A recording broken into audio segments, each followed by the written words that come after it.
Welcome to this conversation with the Morning Tea Marketing Missus, where we offer valuable tips to help small businesses and sole traders improve their online presence and communicate more effectively to reach a larger audience. Your hosts today are the usual ones that are always here, awesome ladies. Narelle Gatti is an accredited accessibility auditor. Kate Smith, graphic designer. Jan Roche has a BizConnect web design and over 50s health business. And I am Janeen Vosper. My business is Speech Perfect, and I help you step up to stand out. The conversation today is, what are we talking about, ladies? We're talking about brand recognition. Brand recognition, that's what we're talking about. And Narelle is going to tell us a story about not necessarily great brand recognition. Hey, Narelle. Yeah. Do you ladies remember a couple of months ago, there was in Queensland, it happened, a person with a guide dog was refused access to must have been a hotel. And what people don't realise, and obviously, look, we are a small community in Australia, 26 million people. We have guide dog Facebook handler pages and assistance guide dog handler pages, all types of things. Within 10-15 minutes of that person being refused, she'd got on Facebook and said, help, I've got to find somewhere to stay. I don't know this town, and help me. So that went out to thousands of people. Now, she gave the name of the hotel where the incident happened. And so people said, yeah, look, we'll jump on. They sorted it out, helped her find a place to stay. But it was really bad brand recognition because the name of the place was stated. So suddenly you've got thousands of people within 20 minutes would have had access to the name of the place that refused the access. And, I have not seen any follow-up as to why it happened on those Facebook pages, but I actually went and had a look because I was curious. And it turned out that the hotel's policy was that guide dogs should never be refused. There was a communication, a process breakdown, I'm not quite sure what. So now you've got thousands of people and their families all know that that's the place you don't go and stay, because that's, guide dogs or refusal is such a common thing for us. Assistance dog refusals are even a very common thing.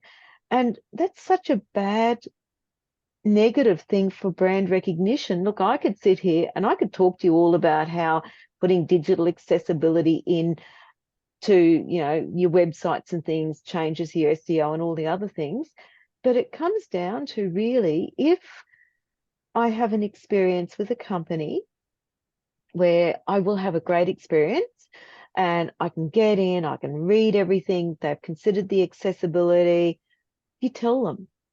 Yeah, and you're quick to tell them.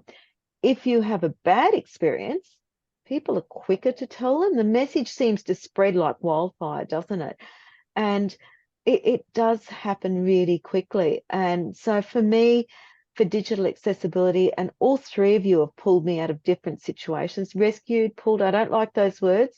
You've helped me to fix them. Enabled you, is that assisted? Yeah. Yeah. Like Kate, I think you've done it a few times at a couple of meetings where Kate's had to say, oh, Narelle, we'll just sit you over, because I was getting confused about where I'd be sitting or whatever it is. And Jan's gone, oh, just sit over here and sit down. Or Janine's gone, you got your phone? Oh, yeah, I got my phone. It's okay.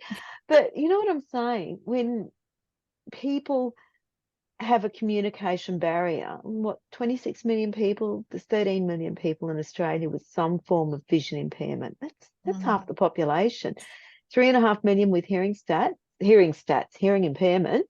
If the communication's not considered in every part of your selling process, from brand recognition, from your emails, from your communication with your staff, from the front end talking to the clients, brand recognition is a negative thing and can be a very negative thing, and it goes everywhere quickly. It's like wildfire, isn't it? We're very, very happy to share negative experiences, and more so than our positive experiences. And I know for me, I actually go to the business or the person or the product or whatever, and let them know that there's something that wasn't happy with it. It irritates my husband. I said, but I would rather know if there's a problem with the business so that you can fix something at least. But then also can, you know, acknowledge when the product's good or somebody does something that's extremely good, and then acknowledge it out into the wider world. But negative just, it's like wildfire. People, and as you said, I think that was just a communication issue with one of their staff. That was not a problem, but that got on the media too, didn't it? It was on the I think so, mainstream yeah. media. I don't watch TV, so I think so. But I mean, we all do the same thing. We keep going to the bars, we go to the restaurants where we get great service and we get, you know, consideration, respect, you name it. We all do it. But it's just astounding. I mean, you think about it. For me, like, I think three of us were at a meeting last week where for me it was just all I could hear was sound, and it was just so much sound that it wasn't a useful meeting for me. But you know, if I take my mum somewhere, because mum's got a hearing impairment, I think Janeen, you've mentioned your husband's got hearing impairments, that you've got to think about these things. Most definitely, he would not have survived in that. That would have hurt his ears to start with in that loud environment. Yeah, and he would not have heard anything. Anyone would have said. And that's the thing about venues, just being really mindful of how they can use soft furnishings or quieten the room down so that people can have conversations and it's not just loud noise in the room, because he just misses out on conversations. We went to somewhere the other night and we sat outside, and my son was sitting outside. We met him there, and I'm thinking, why are we sitting outside? It was a very picnic table type of space. And when I walked in to order the meal, it was just, whoa, hit me, the noise. It was just all open space and scraping floors and things, and I thought, no way. And that's why my son had sat outside, because there was no way. I think I would have probably been the only one that would have heard the conversation. But Kate, you were talking about another place, South Bank, that you said was doing something unique to trap sound or something. Yeah, you guys were talking about the soft furnishings absorbing a lot of sound that way. The Moboco building in South Bank, if anyone knows Lena Rooftop, that's that building. Their reception is big and huge high ceilings. They put these kind of partitions on the ceiling, and they're in this beautiful wave pattern, and it actually stops the sound reverberating from the ceiling. So yeah, it's quite a noise dampener even in that big kind of open space. Interesting. It's very clever. Yeah, it's a beautiful solve for the problem. You've talked about a positive thing, Kate, about a place which then you recommend as a brand. And Narelle mentioned a negative experience, not for herself, but for someone, again, with their guide dog. That gets recognition. It's really important, isn't it? It's part of brand recognition. It's no matter what you're doing, how are you putting yourself out in the world that people can see you, and really you don't want to give them things that they may complain about. Yeah, it's all part of your brand, the ambiance, your service, it's all part of it. Most definitely. Whatever leaves a lasting impression, I think, is what people are going to remember.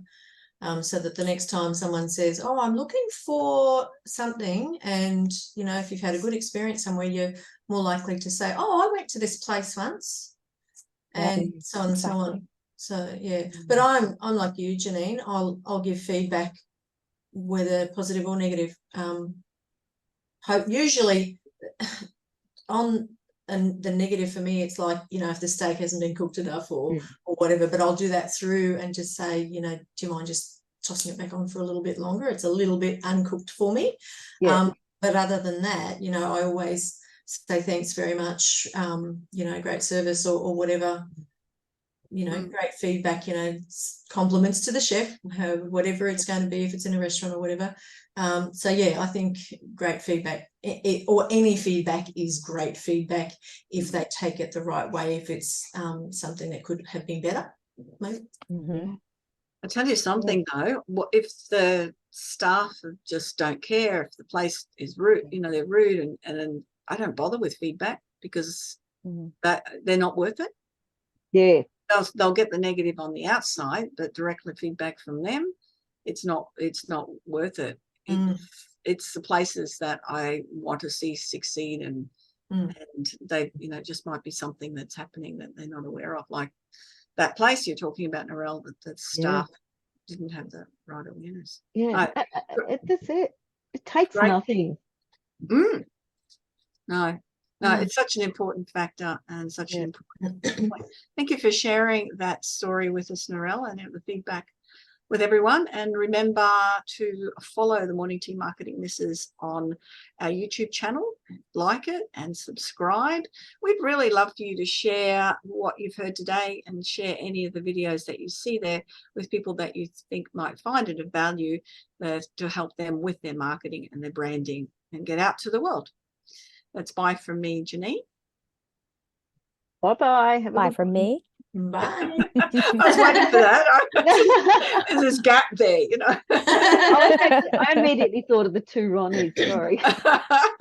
Bye for running. Bye for running. Yeah. Okay. All right. And we look forward to you joining us on the next episode of the Morning Tea Marketing Misses. Bye-bye.